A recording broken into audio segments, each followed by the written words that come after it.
का बच्चा मेरी जान का दुश्मन बना हुआ है। क्या जरूरत थी इन्हें बुलबुल बाग आने की? अच्छी भली जिंदगी थी, कुलचे को देख के दिल बहला लिया करते थे, रौनक रहती थी। अगर इन्हें आना ही था तो मेरे पराठे को दुकान पर क्यों नहीं बिठाते माय फादर? मेरी तो तकदीर वाकई में खराब है और उस दर्जी के बच्चे ने मेरे दिल के टुकड़े टुकड़े कर दिए। मेरे टूटे हुए दिल से कोई तो आज ये पूछे कि तेरा हाल क्या है, कि तेरा बयान नजीर है। क्या हाल है भाई? हाल ठीक है, ठीक है, ठीक है, ठीक है हाल। तो फिर ये मुर्दार गाने क्यों गा रहा है? हाँ? मेरी मर्जी है, जो भी गाने दिल में आएगा गाऊंगा। गाओ भाई गाओ। अपना क्या है कि जब भी तेरी दुकान के सामने से गुजरते हैं तो पूछना बनता है कि तेरा हाल क्या है। अच्छा, मैं क्या तुम्हारे घर पे जाता हूँ ये कहने को कि मेरा हाल पूछो? आजकल तू बहुत खुदक रहा है बशीर। भैया ये तो ऊपर वाले का और इस तावीज का कमाल है। हमेशा दिल करता है कि ऐसे ही गाता रहूं, ऐसे ही खुश रहूं। और इसीलिए मैंने महबूब नेशनली से कहकर शहर से एक चीज मंगवाई है। कौन सी चीज मंगवाई है? ये अभी थोड़ी बताऊंगा मैं। अभी नहीं बताऊंगा, पहले इसे फिट तो कर दूं। क्या फिट करेगा? तो यही बैठा रहे, मैं जाता हूँ, इसे फिट करता हूँ, तुझे अपने आप पता लग जाएगा। ठीक है? बशीर, बशीर, महबूब नेशनली से क्या चीज मंगवाई होगी इस दर्जी ने? मंगवाई होगी। मुझे क्या करना है? मुझे क्या करना? अपने लिए मंगवाई होगी कोई चीज। ये दर्जी मुझे जलाने के लिए रोज नई नई खबरें सुनाया करता है।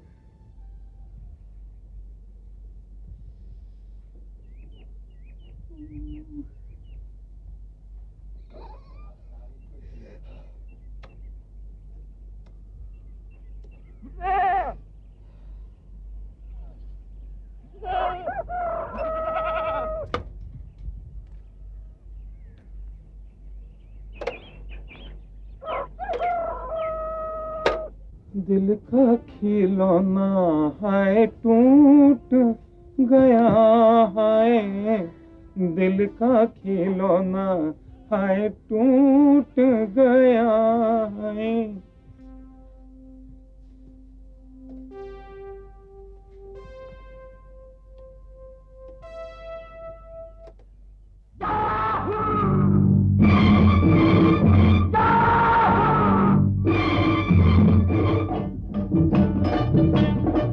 चाहे कोई मुझे जंगली कहे, कहने दो जी कहता रहे, हम प्यार के धूमों में घिरे हैं।